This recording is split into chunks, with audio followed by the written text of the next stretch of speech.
لله رب العالمين والصلاة والسلام على سيد الأنبياء والمرسلين سيدنا محمد وآله وأصحابه أجمعين.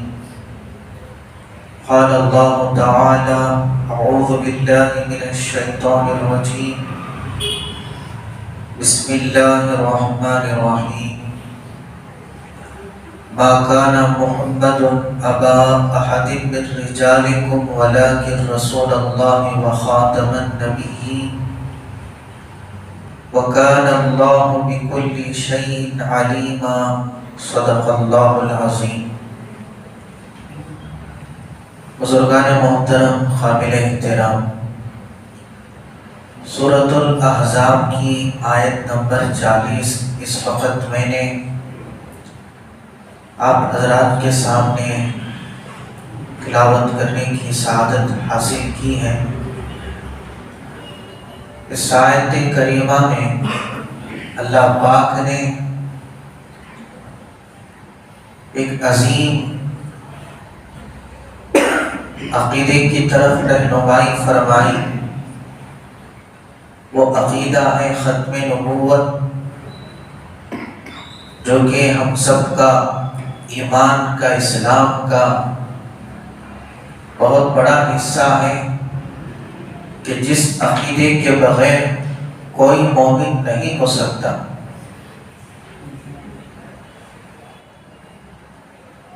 اللہ پاک نے سیدنا آدم علیہ السلام سے لے کر میرے اور آپ کے آقا تاجدار مدینہ احمد مجتبی محمد مصطفیٰ محمد الرسول اللہ صلی اللہ علیہ وسلم تک جتنے رسولوں اور نبیوں کو مبعوث فرمایا، اللہ نے اپنی مرضی سے بھیجا، اور یہ اللہ ہی کا اختیار ہے کہ جسے چاہے رسول بنائے، نبی بنائے. اللہ پاک نے فرمایا کہ اللہ اعلم حیث یجعل رسالتہ. اللہ بہترین جاننے والے ہیں کہ رسالت کی ذمہ داری کسے دینی ہے، کسے رسول بنانا ہے، کسے نبی بنانا ہے. یہ آیت شریفہ اس وقت نازل ہوئی جب اللہ پاک نے فرمایا کہ وَإِذَا جَاءَتْهُمْ آیَةٌ قَالُوا لَن نُؤْمِنَ حَتَّى نُؤْتَى مِثْلَ مَا أُوتِیَ رُسُلُ اللَّهِ. سورہ انعام میں اللہ نے ارشاد فرمایا کہ جب ان لوگوں کے پاس کوئی ہماری نشانی آتی ہے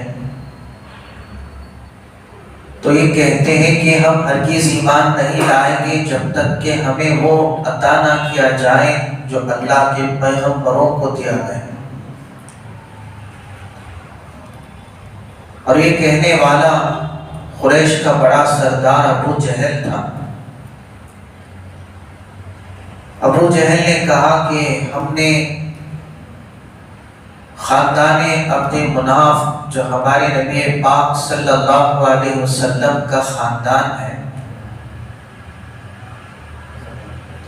ہر محاذ پر ہم نے مقابلہ کیا، کبھی ان سے پیچھے نہیں رہے،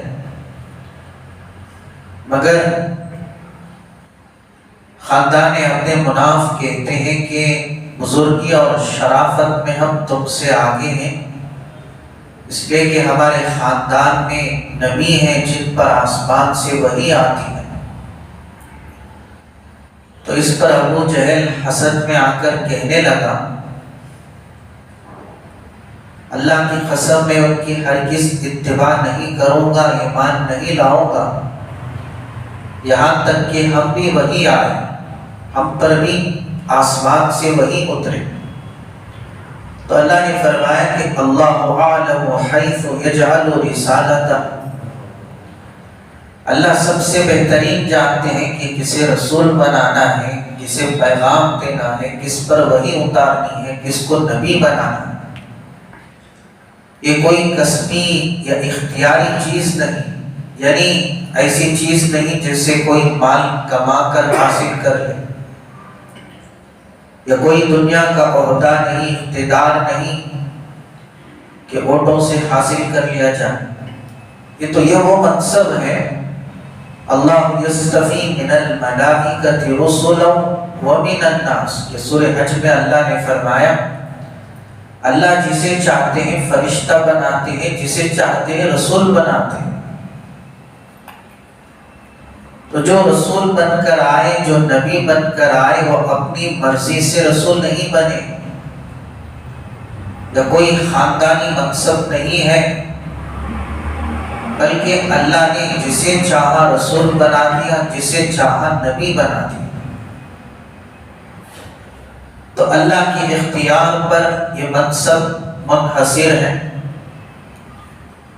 تو اللہ پاک نے جتنے نبیوں کو بھیجا، جتنے رسولوں کو بھیجا، آدم علیہ السلام سے اس سلسلے کو چلایا، اور ہمارے نبی پر آ کر یہ سلسلہ مکمل ہوا، اور ہمارے نبی کو اللہ نے خاتم النبیین قرار دیا۔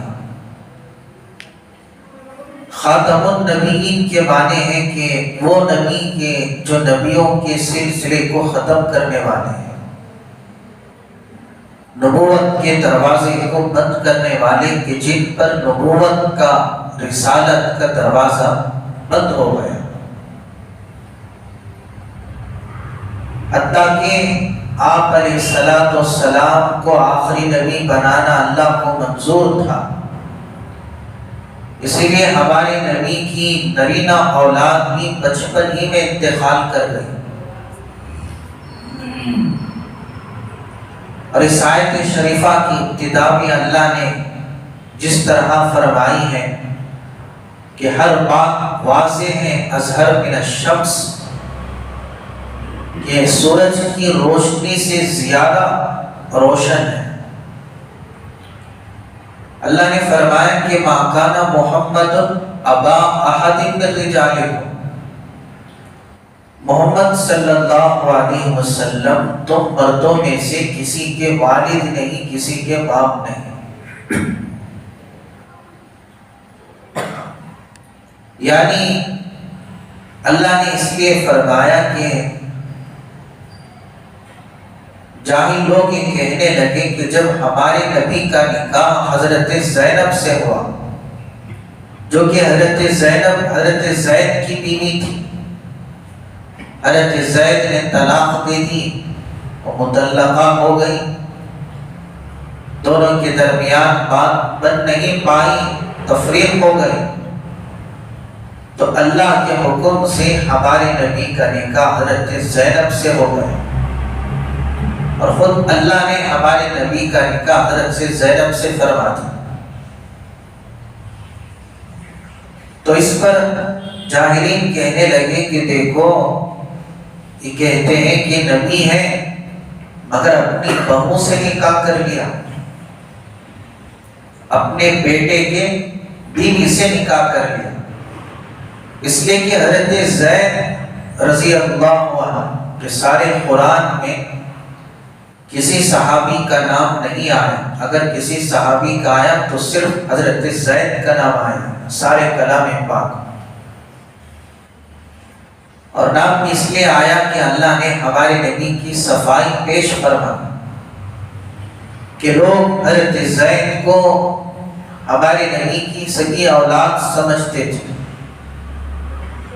نسبی اولاد سمجھتے تھے کہ زید آپ کے صلب سے ہیں، جبکہ وہ لے پالک ہیں، منہ بولے بیٹے ہیں، اور منہ بولا بیٹا اور خاص بیٹے میں آسمان و زمین کا فرق ہوتا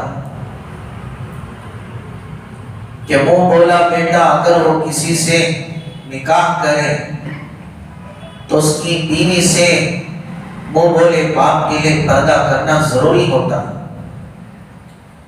یہ نہیں کہہ سکتے کہ میں نے اس کو پالا، اس کی پرورش کی، میرا ہی بیٹا ہے، جب بڑا ہو گیا، شادی ہو گئی تو اس کی بیوی میری بہو ہے تو سامنے آیا جایا کرے، کوئی پردہ نہ ہو۔ تو اسلام نے اس کو منع کیا، بلکہ منہ بولا بیٹا کبھی نسبی بیٹا نہیں ہو سکتا۔ اس لیے اگر منہ بولا بیٹا اپنی بیوی کو چھوڑ دے تو اس کی بیوی سے منہ بولا باپ نکاح کر سکتا ہے۔ حضرت زید رضی اللہ تعالیٰ عنہ بھی ہمارے نبی کے منہ بولے بیٹے تھے۔ جب آپ نے طلاق دے دی تو اللہ کے حکم سے زینب سے نکاح ہوا۔ جب لوگوں نے اعتراض کیا تو اللہ نے آیت اتاری۔ اگر اللہ چاہتے تو یوں بھی کہہ سکتے تھے کہ محمد صلی اللہ علیہ وسلم زید کے والد نہیں ہیں، بات صاف ہو جاتی۔ اگر اللہ نے اس سلسلے میں مبالغہ اپنایا، یعنی جس طرح اللہ نے ارشاد فرمایا معنی میں تاکید پیدا ہوگا، وہ اس طرح کہ میرے نبی نہ صرف زید کے والد بلکہ تم مردوں میں سے کسی کے والد ہو، یعنی ہمارے نبی کی کوئی ایسی اولاد نہیں، مرد اولاد کہ جنہوں نے بلوغت کے زمانے کو پایا۔ جب آپ کی کوئی بالغ اولاد نہیں تو پھر سوال کیسے پیدا ہوتا ہے کہ زید آپ کی اولاد ہو؟ تم مردوں میں سے کسی کے والد میرے نبی نہیں ہیں۔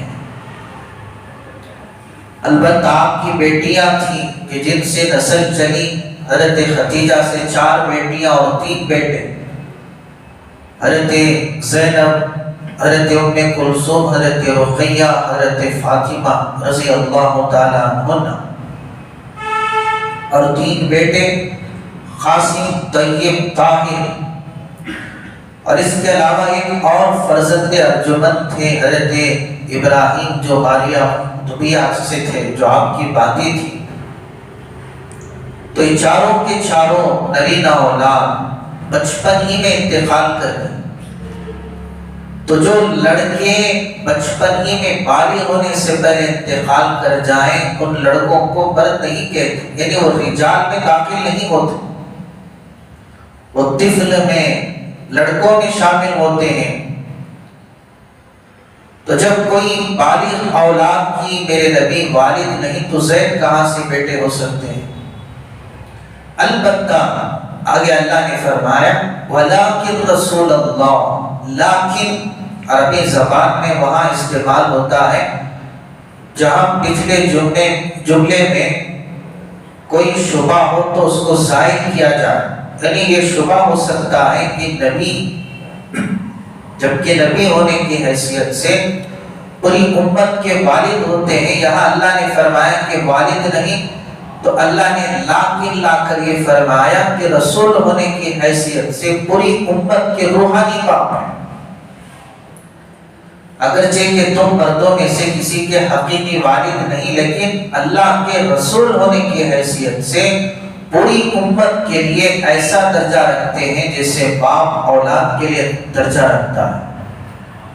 تو روحانی اولاد تو بے شمار ہے آپ کی جو قیامت تک آئیں گے۔ وَلَٰكِن رسول اللہ وَخَاتَمَ النَّبِيِّينَ، اور لیکن محمد صلی اللہ علیہ وسلم اللہ کے رسول ہیں، اور اللہ کے رسول ہونے کی حیثیت سے پوری امت کے روحانی باپ ہیں۔ وَخَاتَمَ النَّبِيِّينَ، اور نبیوں کے سلسلے کو ختم کرنے والے۔ یہاں اللہ نے وَلَٰكِن رسول اللہ جسے فرمایا کہ حضور اللہ کے رسول ہیں، آگے وَخَاتَمَ الْمُرْسَلِينَ کہنے کے بجائے خاتم النبیین فرمایا۔ ایک ایک لفظ میں مبالغہ نہیں مبالغہ، الفاظ مختصر لیکن معنی سمندر۔ یعنی اگر اللہ یوں فرماتے کہ خاتم المرسلین کہ آپ رسولوں کے سلسلے کو ختم کرنے والے ہیں، اگر یوں فرماتے تو امکان ہوتا کہ آپ کے بعد کوئی نبی بھی آئیں گے، اس لیے کہ رسول اور نبی میں فرق ہوتا ہے۔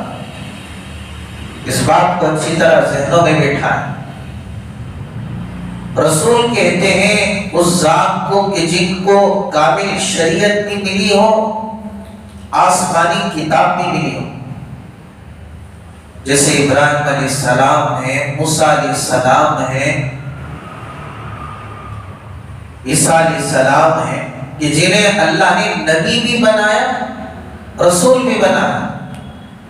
رسول کو نبی بھی کہتے ہیں، رسول بھی کہتے ہیں، کہ جنہیں نبوت بھی ملی ہو، آسمانی کتاب بھی ملی ہو.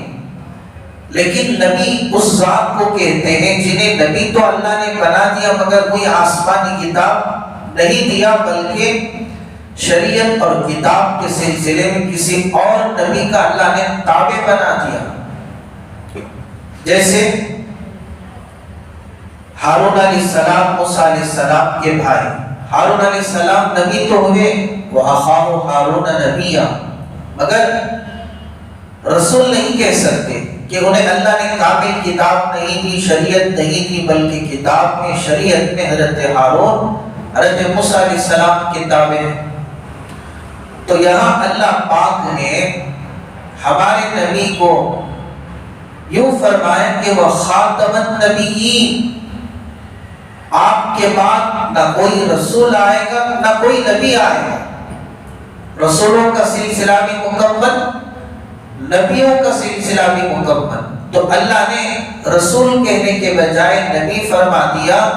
یعنی جب کوئی نبی ہی نہیں آ سکتا تو پھر رسول کہاں سے آ سکتا ہے؟ تو خاتم النبیین. اسی لیے حضور اکرم صلی اللہ علیہ وسلم نے ارشاد فرمایا ان النبوۃ والرسالۃ قد انقطعت. نبوت کا سلسلہ جو آدم علیہ السلام سے چلتا رہا اور رسالت کا سلسلہ جو چلتا رہا وہ مجھ پر مکمل ہو گیا. اب میرے بعد کوئی رسول نہیں آئے گا، کوئی نبی نہیں آئے گا. اور آپ کی اولاد بچپن ہی میں اس لیے انتقال کر گئی. حضرات علماء نے فرمایا اگر آپ کی نرینہ اولاد بالغ ہو جاتی تو وہ بھی نبی بنائے جاتے، چونکہ نبی کا بیٹا نبی ہوتا ہے. جیسے ابراہیم علیہ السلام کے بیٹے اسحاق نبی، یعقوب نبی، اسماعیل نبی، اسحاق علیہ السلام کے بیٹے یعقوب نبی، یعقوب علیہ السلام کے بیٹے یوسف علیہ السلام نبی، داؤد علیہ السلام کے بیٹے سلیمان علیہ السلام نبی، زکریا علیہ السلام کے بیٹے یحییٰ علیہ السلام نبی. تو ہمارے نبی کی اولاد بچپن ہی میں اس لیے اللہ نے اپنے پاس بلا لیا. اللہ نے فرمایا کہ ہم آپ کو آخری نبی بنانا چاہتے ہیں. اگر کوئی اور نبی آئے تو کلمے میں اس کا نام آ جائے گا.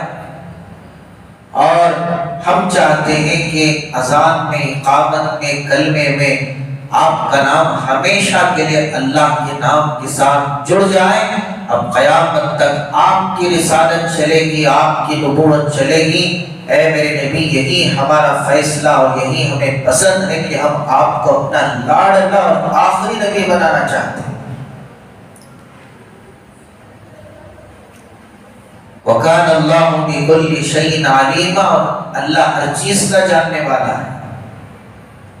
لیکن ختم نبوت ان الفاظ میں اور دیگر آیتوں میں اور متواتر احادیث سے ثابت ہونے کے باوجود بھی ختم نبوت جیسے عقیدے پر حملے ہوتے رہے کہ اس کی خود گواہی ہمارے نبی نے دی. حضور اکرم صلی اللہ علیہ وسلم نے جہاں یہ ارشاد فرمایا کہ میں آخری نبی، حجۃ الوداع کے موقع پر آپ نے فرمایا کہ لوگوں سنو،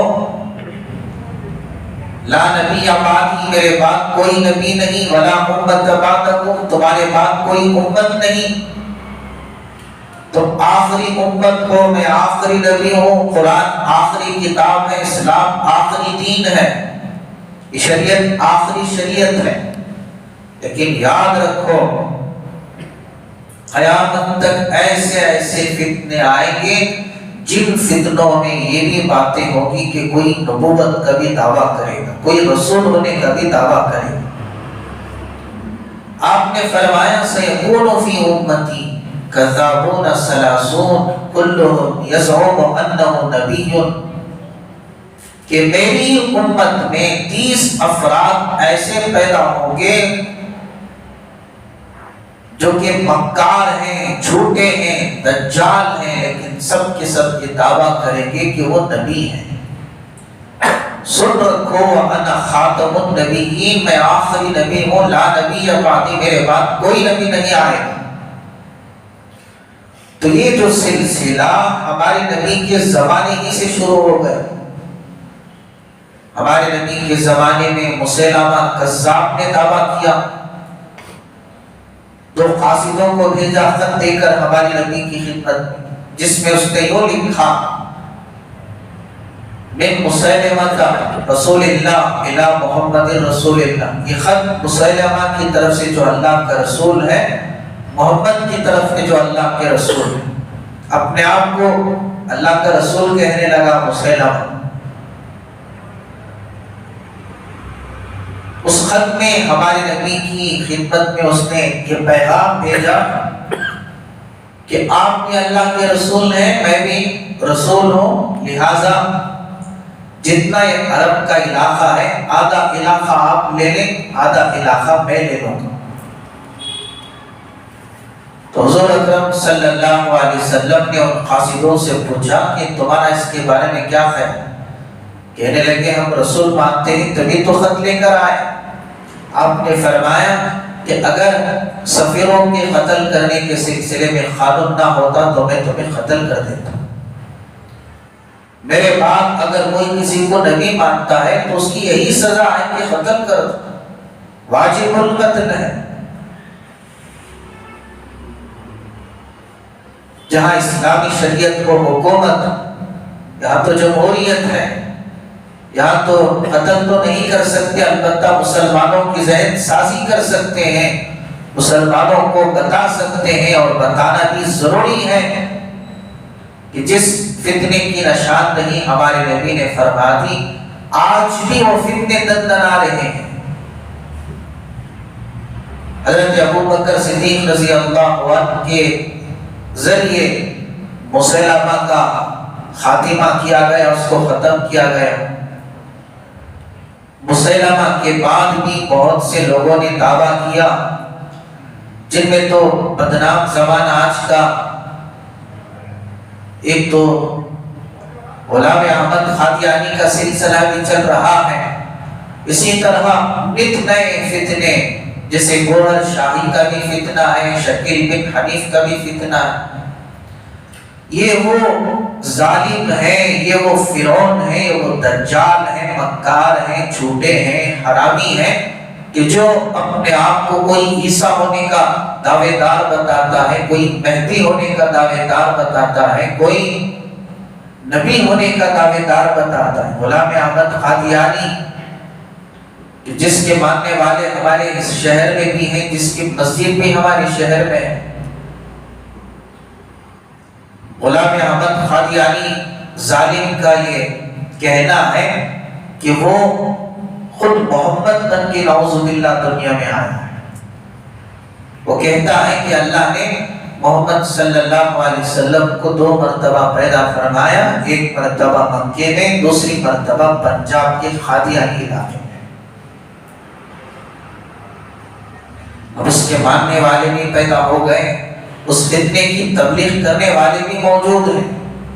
یاد رکھیں، جو ہمارے نبی کو اللہ کا رسول بھی مانے، آپ کو شاہد مبشر نذیر بھی مانے، سراج منیر بھی مانے، داعی اللہ بھی مانے، حبیب اللہ بھی مانے، یاسین طٰہٰ سب کچھ مانے، مگر آخری نبی نہ مانے، وہ ہرگز مسلمان نہیں ہو سکتا۔ اس میں اور کافر میں کوئی فرق نہیں۔ ہمارے نبی کو اللہ کا رسول ماننے کے ساتھ آخری نبی ماننا بھی ضروری ہے۔ اللہ نے آپ پر نبوت کے سلسلے کو مکمل کر دیا ہے۔ جو کوئی اگر ہمارے نبی کی نبوت کے سلسلے ذرہ بھی ڈاؤٹ کر لے، امام اعظم ابو حنیفہ رحمۃ اللہ علیہ کے زمانے میں ایک شخص نے نبوت کا دعویٰ کیا، حضرت نے فرمایا کہ خبردار کوئی اس سے دلیل طلب نہ کرنا، یعنی یہ نہ پوچھنا کہ تم کہتے ہو کہ نبی ہو، کیا دلیل ہے، کیا ثبوت ہے۔ حضرت نے فرمایا کہ اگر دعوے دار سے ثبوت بھی اگر کوئی طلب کرے گا وہ بھی کافر ہو جائے۔ اس لیے کہ اس نے گویا قرآن کا انکار کیا۔ اللہ نے قرآن میں واضح فرما دیا وخاتم النبیین، حضرت محمد صلی اللہ علیہ وسلم اللہ کے رسول ہیں، آخری نبی ہیں، آپ پر نبوت کے سلسلے کو اللہ نے مکمل کر دیا۔ تو جو کوئی نبوت کا دعویٰ کرے اس سے ثبوت مانگنا بھی کفر میں داخل ہونا ہے۔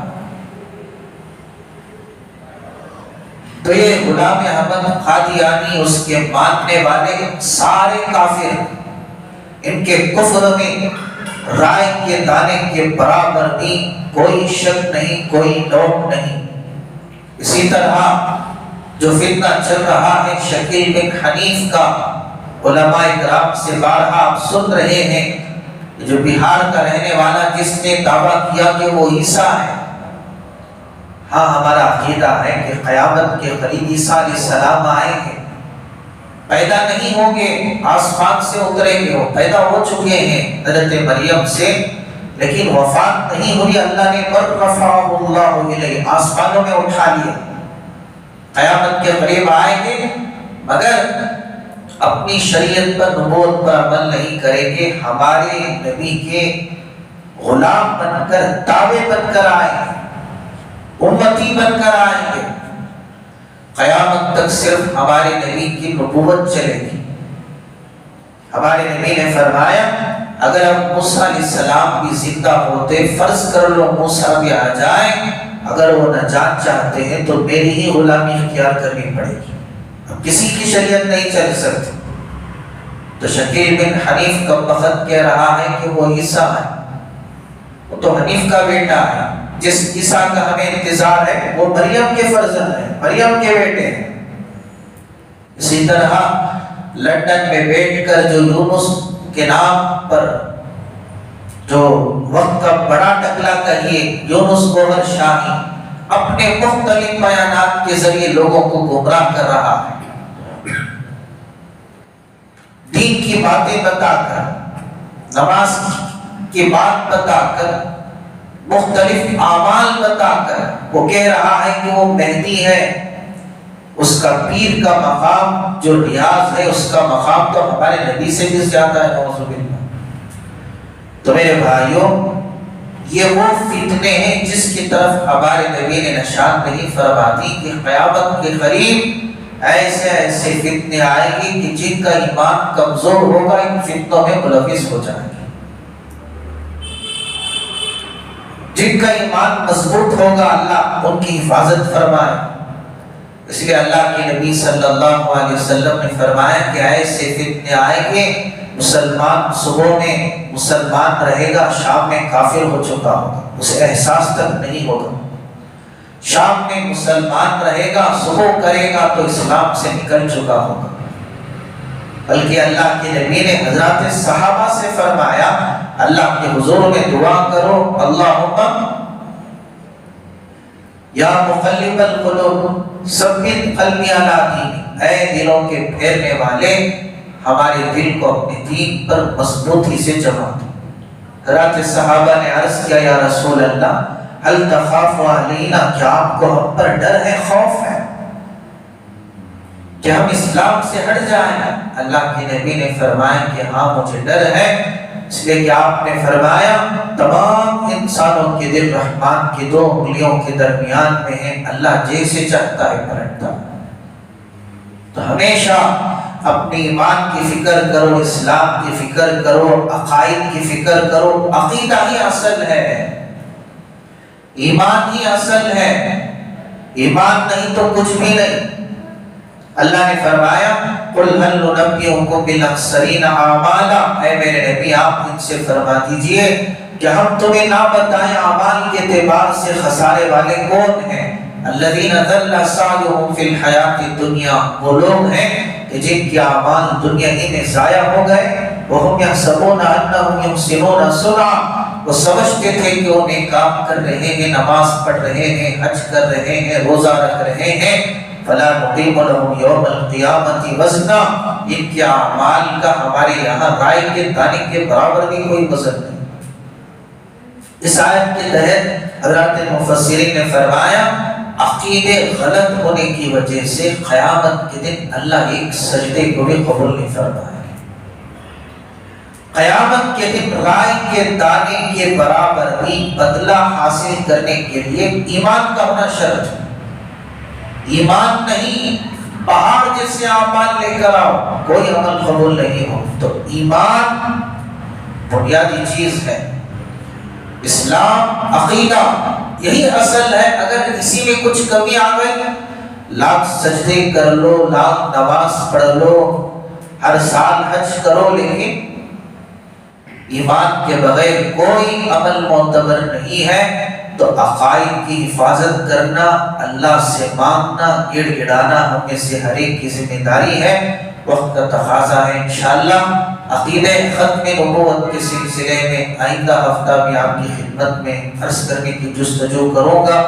دعا فرمائیے اللہ پاک ہمارے بھائی بہن، ہمارے ماں باپ، ہماری اولاد، قیامت تک آنے والے نسلوں کی ایمان کے اللہ حفاظت فرمائے، اللہ سلامتی نصیب فرمائے، اور جو ظالم ہے اللہ انہیں بھی ہدایت دے، اگر ان کے حق میں ہدایت نہیں ہے تو اللہ انہیں نیست و نابود فرمائے۔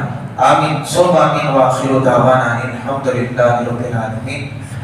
دعا سے پہلے آپ حضرات کی خدمت میں بطور تعزیت کے میں عرض کر دوں، جیسا کہ آپ کے علم میں ہماری اسی مسجد رحمانیہ کے صدر صاحب عالی جناب الحاج مدار صاحب جو گزشتہ جمعہ انتقال کر گئے، آپ حضرات بخوبی واقف ہیں، اسی محلے کے مقیم اور پرانے مقیم بھی ہیں، بلکہ اس مسجد کے لیے وہ بانی کی حیثیت بھی رکھتے ہیں ابتدائی زمانے سے، کہ جب مسجد کی بنیاد شروع ہوئی، جب سے اس جگہ میں، اس حصے میں مسجد کا سلسلہ، نمازوں کا سلسلہ شروع ہوا، اسی وقت سے مسلسل آپ خدمت میں لگے رہے۔ ایک تو نمازی بھی تھے، مصلی بھی ہیں۔ پہلی بات تو یہ ہے کہ حدیث پاک میں ہے، جو ایسا مسلمان کہ جو مسجد کا عادی بنا ہوا ہو، مسجد کو آنے والا، نماز میں شریک ہونے والا، اس بات کی علامت ہے کہ وہ پکا مومن ہے، مسلمان۔ اس لیے کہ ایمان والے ہی مسجدوں کو آباد کرتے ہیں۔ تو مصلی بھی تھے، اور اسی طرح مسجد کے ذمہ دار بھی تھے، صدر کے عہدے پر فائز بھی تھے۔ اللہ نے بہت آپ سے خدمات لیے، اور جہاں ایک طرف مسجد کی خدمت تھی تو اسی طرف مسجد کو آباد کرنے کے لیے دعوت و تبلیغ کے کام میں لگے رہے، کہ آپ کس محنت سے ماشاءاللہ بہت سے نوجوان ہدایت پائے، اللہ نے بہت سے بھائیوں کی رہبری فرمائی، بہت سے لوگوں کو اللہ کی راہ میں لے کر جاتے، اور ہم نے بھی دیکھا، آپ نے بھی دیکھا کہ ہمیشہ کبھی گشت میں، کبھی جماعتوں میں، کبھی اس طرح دینی حلقوں میں شریک ہوا کرتے تھے، اور حسن اخلاق سے سب کے ساتھ پیش آیا کرتے تھے، اور ہماری بھی ملاقات میں علماء کی عزت کرتے تھے، ہم سے محبت کرتے تھے، اور ساری ذمہ داروں میں ایک مقام بھی رکھتے تھے، اور باہمی سب کے ساتھ اخلاق سے پیش آتے تھے۔ بہرحال اس وقت وہ ہمارے درمیان نہیں ہے، بس ان کے لیے ہمارا جو فریضہ ایمانی بھائی ہونے کی وجہ سے ہم پر فرض بنتا ہے کہ ہم ان کے لیے دعا بھی فرمائیں۔ اللہ نے اچھے دن انہیں موت دی، جمعہ کے دن اللہ نے انہیں اپنے پاس بلا لیا۔ بہرحال جو جتنے ان کے دینی خدمات ہیں، اللہ کی گھر کی خدمت ہو، دعوت و تبلیغ کے لین میں دین کی جتنی خدمات ہیں، اللہ ساری خدمات کو شرف قبولیت فرمائے، اور اللہ پاک ان کے خبر کو نور سے منور فرمائے، جنت الفردوس میں اعلیٰ مقام نصیب فرمائے، رشتہ داروں کو، اولاد کو اللہ صبر جمیل نصیب فرمائے، اور اسی طرح اس محلے کے لیے ان کا نعم البدل اللہ عطا فرمائے۔ درود شریف پڑھیں، دعا ہوگی۔ اللهم لك الحمد كله ولك الشكر كله، وصل على حبيبك سيدنا ونبينا ومولانا محمد وبارك وسلم۔ ربنا آتنا في الدنيا حسنة وفي الآخرة حسنة وقنا عذاب النار۔ اللهم بارك لنا في الموت وفيما بعد الموت۔ اے اللہ ہم سب کے گناہوں کو معاف فرما، ہم سب کے خطاؤں کو درگزر فرما، رحم و کرم کے فیصلے فرما۔ یا اللہ آج ہم زندہ ہیں تیری مرضی سے ہیں، اے اللہ ایک وقت آئے گا ہمارا شمار مردوں میں ہو جائے گا، یا اللہ یہ بھی تیری مرضی سے ہوگا۔ آج ہم فلاں فلاں کے بارے میں اعلان سنتے ہیں کہ فلاں کا انتقال ہو گیا، ہم تعجب میں پڑ جاتے ہیں کہ کل تک ہمارے ساتھ اٹھنا بیٹھنا تھا، بات چیت تھی، گفتگو تھی، آن کی آن میں کس طرح سارے سلسلے ختم ہو جاتے ہیں۔ اور یا اللہ یہی حال ہم سب کے ساتھ ہونے والا ہے۔ اے اللہ ہماری حیثیت ہی کیا ہے کہ ایک لمحے کا ہمیں کوئی بھروسہ نہیں، ایک پل کا بھروسہ نہیں۔ ہم دعویٰ کرتے ہیں کہ ہمارے پاس یہ ہے، لیکن جب اے اللہ ملک الموت کا اے اللہ حملہ ہوتا ہے، ساری چیزیں دھری کی دھری رہ جاتی ہیں۔ اے اللہ اپنے ہی ہمیں لے کے جا کے اے اللہ قبر کے حوالے کر کے آ جاتے ہیں۔ اے اللہ ہم جیتے جی بھی تیرے محتاج ہیں، موت کے بعد بھی تیرے محتاج ہیں، ہمیشہ تیری رحمت کی ہمیں ضرورت ہے۔ ہم نے زندگی میں کتنی دفعہ ہم نے تجھے ناراض کر دیا، پھر بھی یا اللہ مر کر تیرے ہی سامنے آنا ہے، تیرے ہی سامنے کھڑے ہونا ہے، تجھے ہی جواب دینا ہے۔ اے اللہ ابھی بھی وقت ہے، تو نے اے اللہ زندگی سلامت رکھی ہے، توبہ کا دروازہ کھلا ہوا ہے۔ بے شک ہم یہ دعویٰ نہیں کرتے کہ ہم نیک ہیں، بلکہ ہم اے اللہ اقرار کرتے ہیں کہ ہم بڑے ظالم ہیں، گنہگار ہیں، خطا کار ہیں، لیکن اے اللہ تیرے مغفرت کے پیاسے ہیں، تیری مغفرت کے محتاج ہیں۔ ویسے بھی تو سخیوں کا سخی ہے، بادشاہوں کا بادشاہ ہے۔ اے اللہ تو تنگ دل نہیں ہے، اے اللہ تیری مغفرت تک نہیں ہے، تیری رحمت تک نہیں ہے، تو یا اللہ چاہتا ہی یہی ہے کہ اللہ تو اپنے بندوں کو مغفرت سے نواز دے۔ آج قرآن پاک کی برکت سے کہ یہ مجلس تیرے کلام پاک کی مجلس ہے، قرآن پاک کی نسبت سے ہم جمع ہیں، پتہ نہیں اللہ کس کی محبت، کس کا خلوص تجھے پسند آ جائے۔ اے اللہ ہم سب کی مغفرت فرما، ہم سب کو معاف کر دے۔ اے اللہ ہم سب کو اپنا بنا لے۔ ہمیں بھی مرنا ہے مگر ایسی موت ہے کہ اس حال میں موت آئے کہ تو بھی ہم سے راضی ہو، تیرے نبی بھی ہم سے راضی ہو۔ اے اللہ تو نے بغیر مانگے جو ایمان دیا ہے، اے اللہ ایمان کی لوٹیرے دنیا میں بہت زیادہ ہیں، ایمان کے ڈاکو بہت زیادہ ہیں، مگر یا اللہ ہمارا یہ ایمان ہے جسے تو سلامت رکھے، دنیا کے سارے شیطان بھی مل کر اس کو گمراہ نہیں کر سکتے۔ اے اللہ جسے تو چھوڑ دے پھر سارے دنیا کے اولیاء اللہ بھی مل کر اس کو ہدایت نہیں دے سکتے۔ اے اللہ تیرے ہاتھ میں ہے یہ جو ایمان تو نے ہمیں دیا ہے، آخری وقت تک ہمارے ایمان کی حفاظت فرما، ہمارے عقائد کی حفاظت فرما، ہمارے اے اللہ ایمان کو سلامت رکھ، ہمارے بھائی بہنوں ماں باپ، ہمارے آنے والے قیامت تک آنے والے نسلوں کی ایمان کی حفاظت فرما، جتنے فتنے تمام فتنوں سے ہمیں بچا لے، ایمان کامل کر دے، مضبوط ایمان نصیب فرما، کسی بھی اعتبار سے اپنی رحمت سے در سے دور نہ فرما۔ اے اللہ کلمے والی موت نصیب فرما۔ اے اللہ اسی طرح ہمارے جتنے بھائی جو مرحومین ہیں سب کی مغفرت فرما، جناب مدار صاحب کی مغفرت فرما۔ اے اللہ ایک ہفتہ پہلے وہ کس طرح ہمارے ساتھ اٹھنا بیٹھنا تھا، اے اللہ اسی طرح دین کی خدمت کے جذبات لے کر تیرے راستے میں گھومتے رہے، پھرتے رہے، اب وہ تیرے حوالے ہیں۔ اللہ جتنی ان کی دینی خدمات ہیں تمام خدمات کو قبول فرما، جو ان سے غلطی کوتاہی ہو گئی اپنے کرم سے معاف فرما، ان کے قبر کو نور سے منور فرما، جنت الفردوس عطا فرما، قبر کو جنت کا باغ بنا دے۔ اسی طرح اے اللہ ہمیں بھی قبر میں جانے سے پہلے قبر کی تیاری کر لینے کی توفیق عطا فرما، دنیا کے دھوکے سے، خواہشات کی غلامی سے، تجھے ناراض کرنے سے ہم سب کو بچا لے۔ ہماری دعاؤں کو محض اپنے فضل و کرم سے حضرت رسول اللہ صلی اللہ علیہ وسلم کے صدقے طفیل میں قبول فرما.